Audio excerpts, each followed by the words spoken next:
This story is a metaphor for climbing the corporate ladder, and you may be thinking that the rollerblades are a little goofy. But just last year, people were selling other people's digital copies of monkeys to try and get ahead. So, rollerblades are really not that far-fetched. And who doesn't like a little speed in their life? So, rollerblades it is. But just remember that everyone struggles to get job interviews, so try not to get too discouraged. Good luck.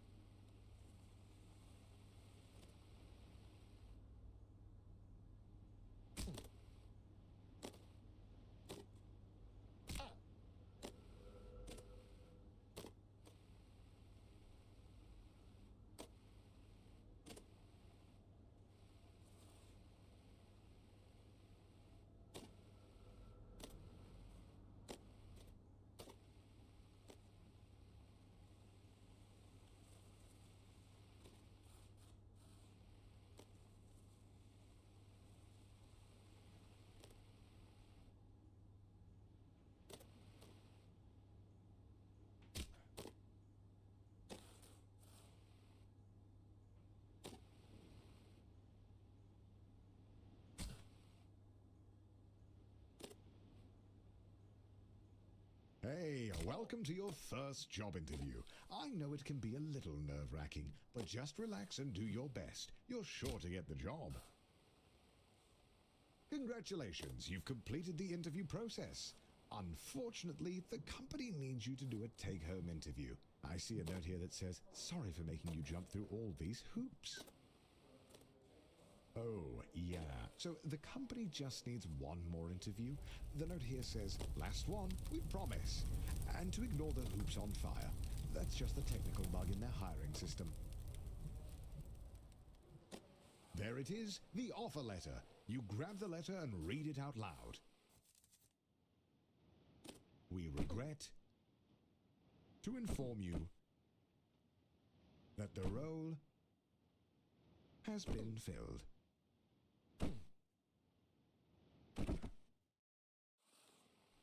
Going back to square one always stings, but you're not alone. This happens to everyone at some point in their lives. Luckily, your mom says that your Uncle Gerald has a friend who can hook you up with a job at their warehouse. I know it's your birthday, but the company saves money when the new hires do their training on Saturday nights. So, it's time to get to work. Congratulations on completing your training. Go home, get some rest. Tomorrow is your first real day at work.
So, rumor has it that corporate spent all of their money on fighting Ted's injury lawsuit. So they've thrown you a pizza party instead, which, according to your boss, is arguably better. But don't worry, a manager's position has opened up, and that comes with a pay raise.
Your mom walks into your room with a letter.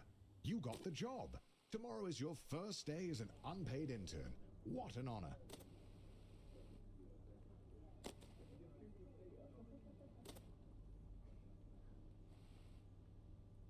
Some would be discouraged knowing they only got the job because their obsession with rollerblades makes them the ideal candidate for grabbing coffee. But you're a little discouraged as well.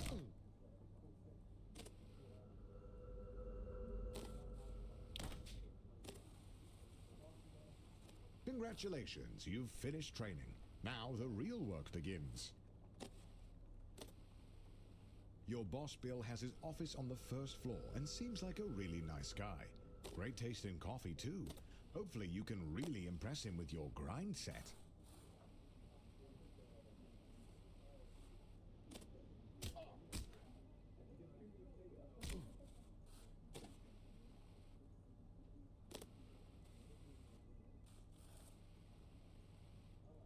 At the all-hands meeting, your boss Bill announces that you've been chosen for the in-house interview, which, according to him, is just a bunch of softball questions since it's really more of a formality than anything.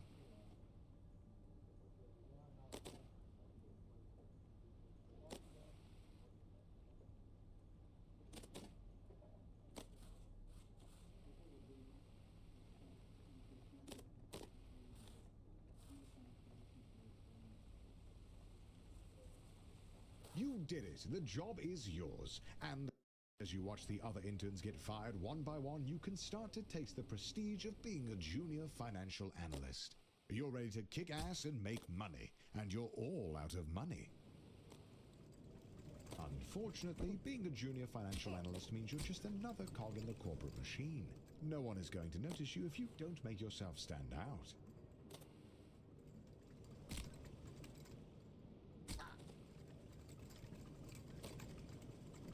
Being a cog means doing a lot of the same thing over and over again. But the company wine mixer is coming up, and if you can make a good impression, it'll go a long way. Oh, the company wine mixer, a chance to meet middle management, impress them with your firmest handshake, and laugh together at the financially illiterate.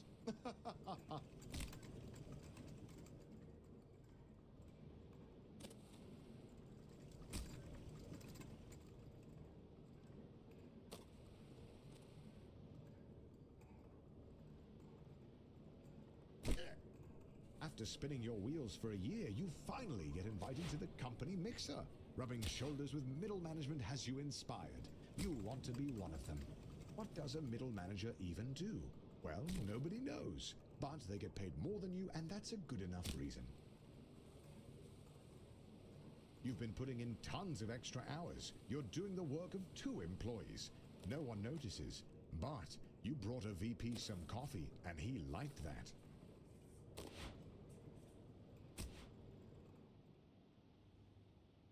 You land a dinner with one of the executives. He likes you. Not because you do good work, but because he's also bald. Middle management feels a little closer.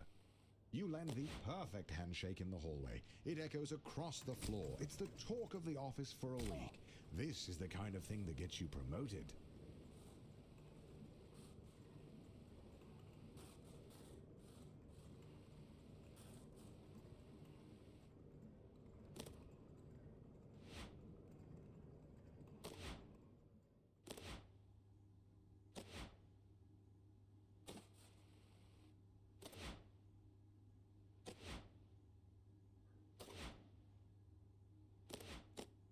Finally, the company opens up a single middle management position. All you have to do is beat the rest of the applicants and the job is yours. The bumpers are a metaphor for the other applicants.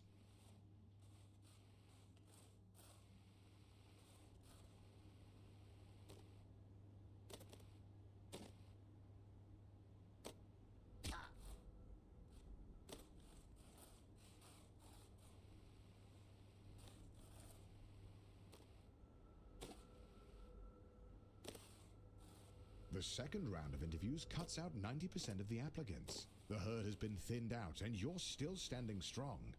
Wait, somehow Ted is in the running? When did he get a job here? It doesn't matter. Just stay focused and get that job. After months of grueling interviews, corporate dinners, endless schmoozing, you find a letter on your desk. One of the two positions is yours. They created another position for Ted.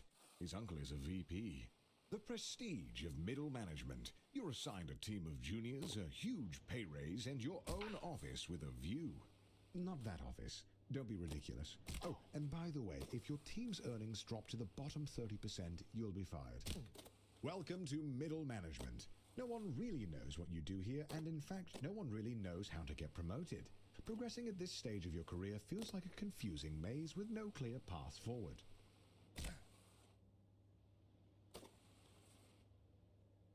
You know, a lot of people stay in middle management their whole career. Look at Dom. He's been here for 20 years. He's also bald, and he seems pretty happy.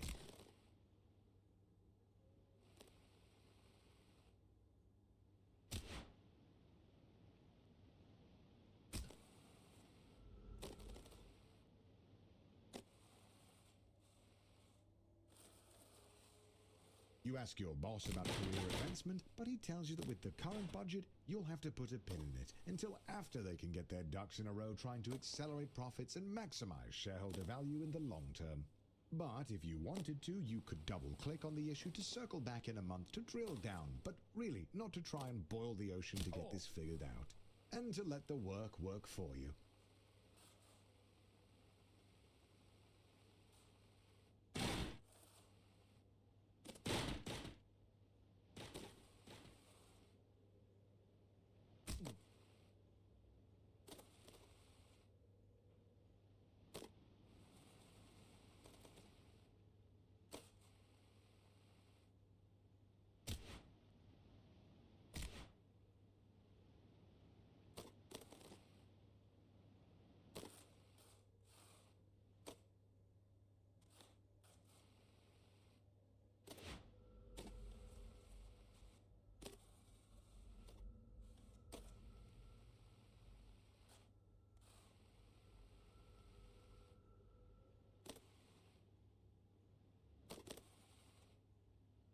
He calls you with a job offer, but you have to decide right now.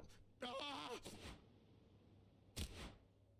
The only way to move up is to move out. So you take the job, and as luck would have it, they're in need of a new department head, and you are in the running. At this stage in your career, there are no safeguards. The only one who can convince the board to make you a department head is you.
You hear about the Doinkler portfolio. 2 VPs have used their insider trading knowledge to invest a ton of money into it, but it hasn't taken off. You could take it on, but 3 other managers have been fired trying to make it work.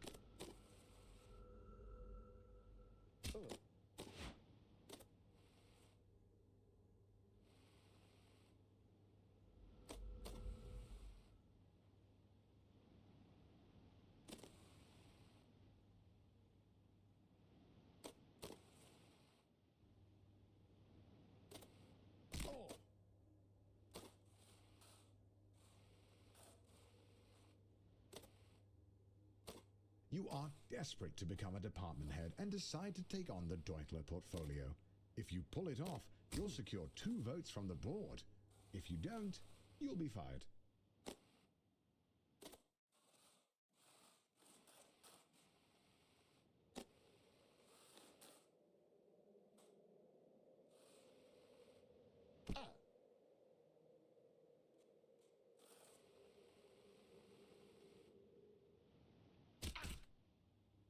You did it! You pulled off the Doinkler portfolio, you crazy son of a gun. Unfortunately, the vote is tomorrow, and you're 1 vote short. Looks like it's better luck next time.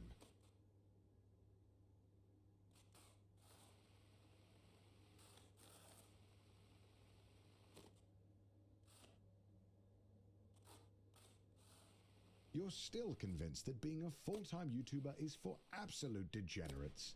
But he was such a class act that it was enough to sway the vote. You are the new department head.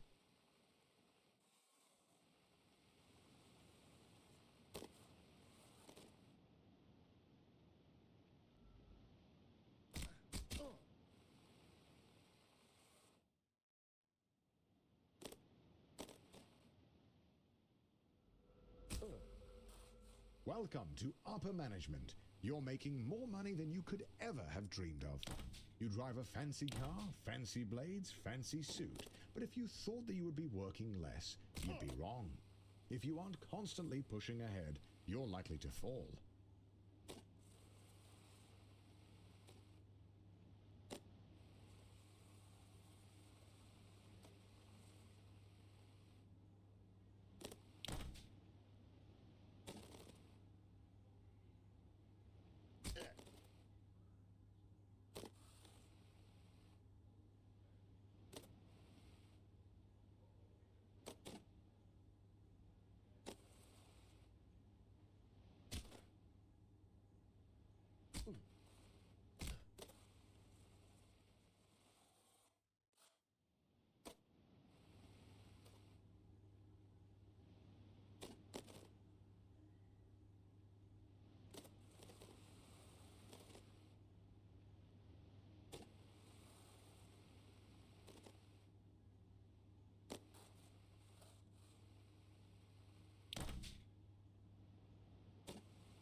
Rumors are swirling that a rival company's leadership team is under investigation for embezzlement.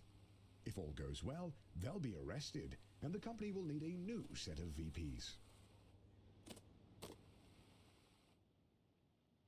The FBI sweep the whole leadership team into prison, just as you thought. They need a new VP. And as the first candidate to apply without a criminal record, you're instantly chosen. They don't even look at your resume.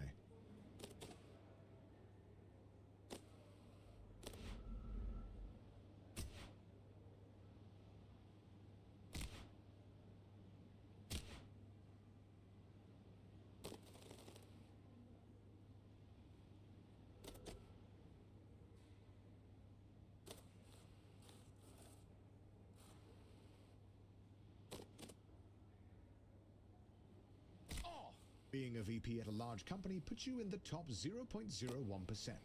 But it's not enough. The goal is and has always been to be CEO. You have no idea how, but all you know is that you need to keep grinding.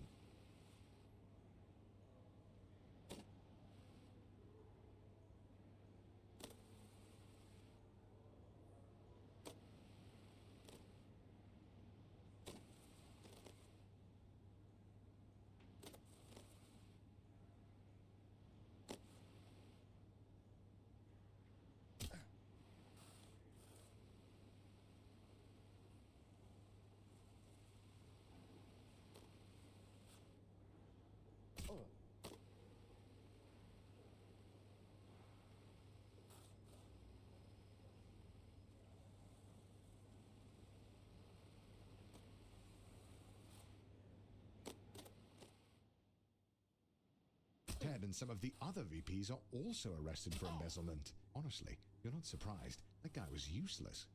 But now they're desperate to fill his spot. They ask you to jump ship. And honestly, Who are you to say no to a seven-figure salary with stock options? And a shot at being CEO? You take the job.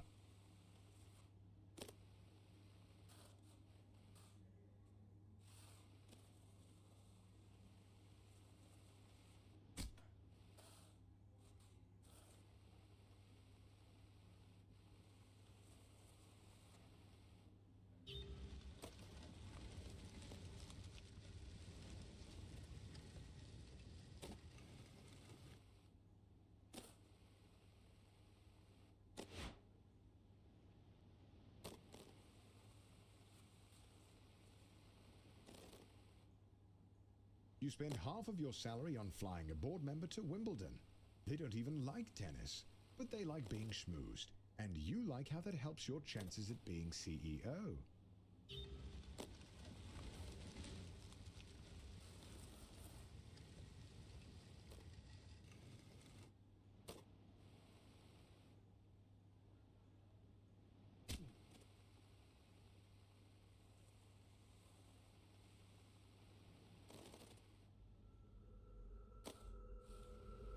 The economy is in a downturn, and the company is losing money hand over fist, except for your department. Buying and shutting down companies to create customers for your job hunting app is really working.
The CEO of your old company is considering retirement. There's only room at the top for one, but now's your chance. You got this.